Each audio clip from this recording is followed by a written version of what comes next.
In today's episode of Why Are People Like This? Do all lives really matter? Do you ever look at someone and wonder what is going on inside their head? Why people say all lives matter? Because in theory, on paper, they're not wrong. All lives do matter. My goal in this video is to help you understand that there is a perfectly rational, we'll say rational, explanation for why people say all lives matter.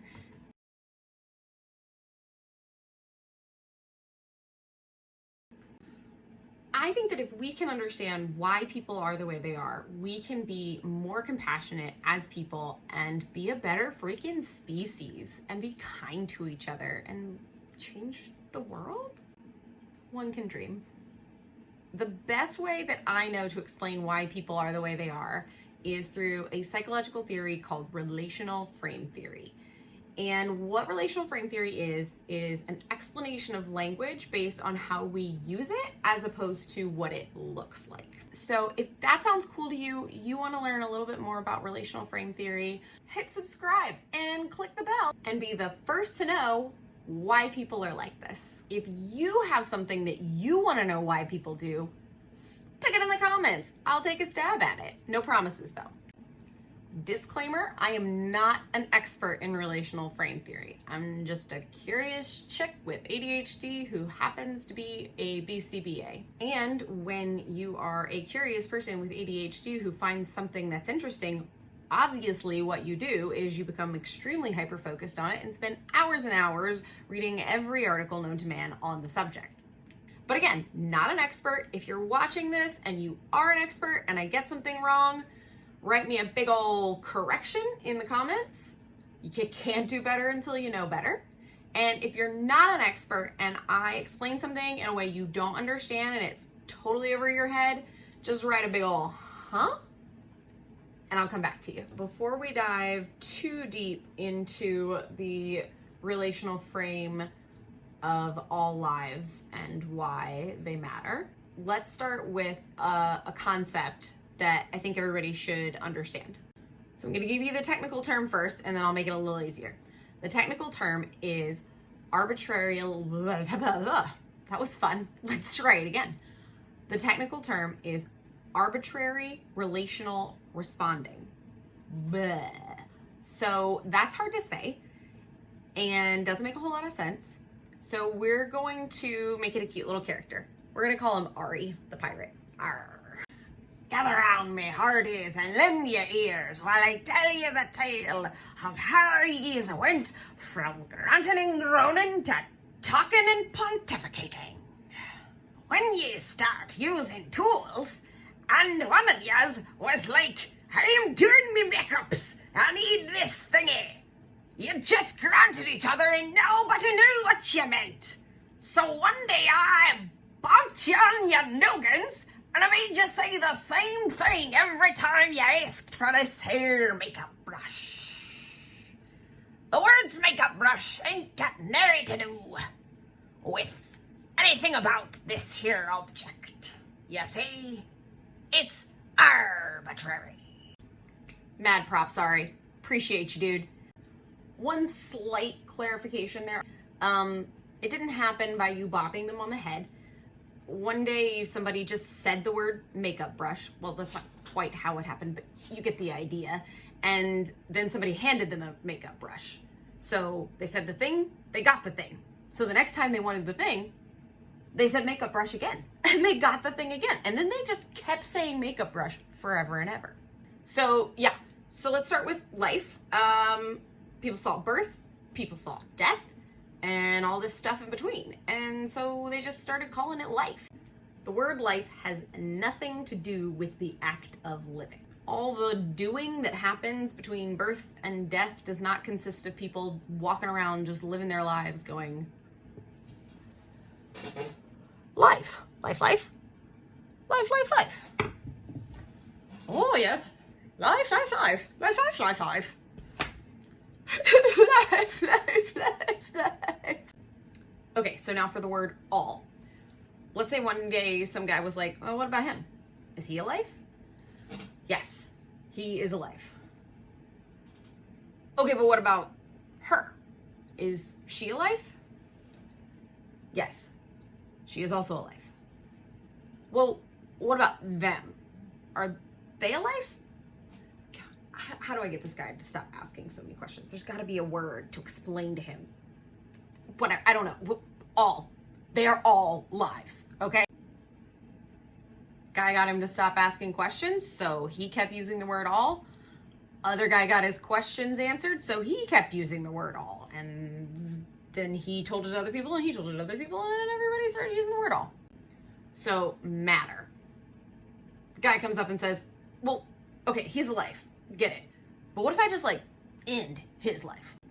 And so wifey is like, no, please don't. He brings home all the antelopes for me, and my children eat them, and I eat them, and we will be hungry. But by the time she finishes saying all that, a guy has already ended his life. So wifey gets married again, because girl gotta eat. And next time home dude comes around, she's like, he matters! And jumps in front of him, and the guy doesn't kill him. So she keeps using that word. Obviously, this is a massive oversimplification of how these words evolved, but you get the idea. Total, as a sum, the words all and lives and matter are important to us as a species because we want everybody to live. Because if everybody lives, we keep surviving as a species. It makes sense. But you see here, lass, it's not a word until you humans give it meaning. You arbitrarily give it meaning. I got you, Ari. You're right, dude. Arbitrary in this context doesn't mean like totally random. Basically, it's the history of a word or a phrase that gives it its meaning. And sometimes you morph and mold and muddle that meaning until it means something entirely different. It's the context in which the word or phrase is used, the actions people engage in, influence the learning history of the person using it and of the person hearing it, and that changes how they act and how they use the word.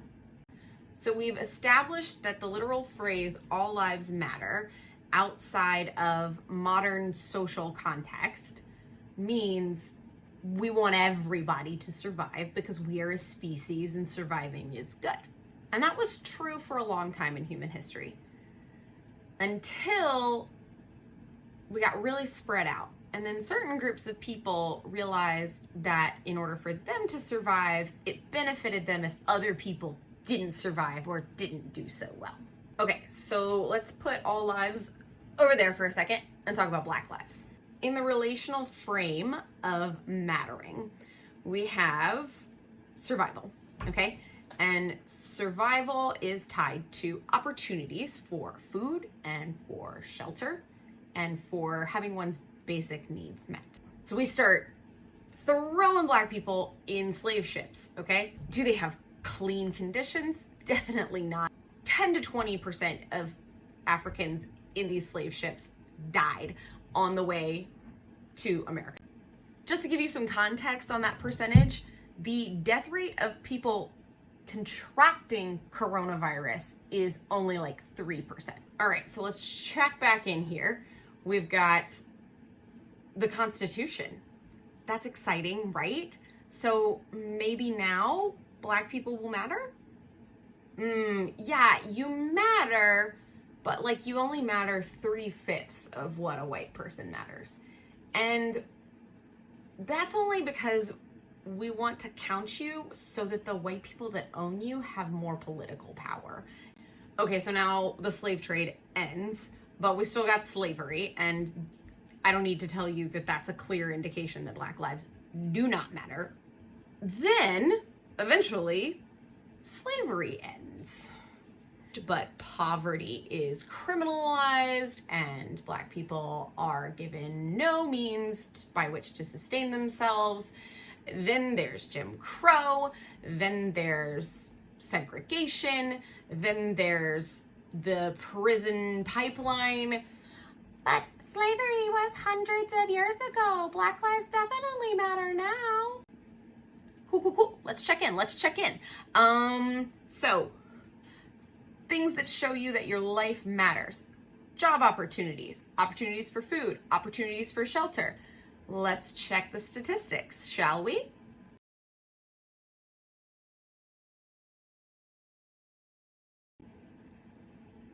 No, Black lives still don't matter. So now those arbitrary concepts that were associated with the words all and lives and matter, when mushed together to mean that the survival of every part of the species is important, they don't have the same meaning anymore. Me hearties. You never even use the words our lives matter together until you started arguing with black people when they said that black lives matter. And since words and phrases are arbitrary, they only have the meaning that you give them when you use them. So when you says all lives matter in response to someone trying to prove that their life matters, you're creating a frame of opposition. Whoa, Ari, you're jumping ahead of yourself there. I don't think we're ready to introduce non-arbitrary relational responding, combinatorial entailment, and mutual entailment. We're gonna halt on those for a minute. Hopefully after meeting Ari, you have a little bit of a better understanding of how the use of language is only as good as the social context in which it is used. From there, we can dive a lot deeper.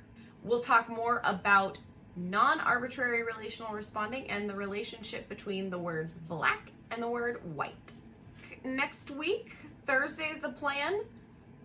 I have ADHD, so deadlines aren't my thing, especially when I set them for myself. Come follow me on Instagram. I will have some teasers put out for next week's video if I can get my life together enough to make that happen. Better yet, hold me accountable. Throw me a comment that says, looking forward to next week, and I will know that you want to see the teasers, and I will be much more likely to post them. If you don't want to miss next week, hit the bell so you are the first to know. In the meantime, check these out. And check this out.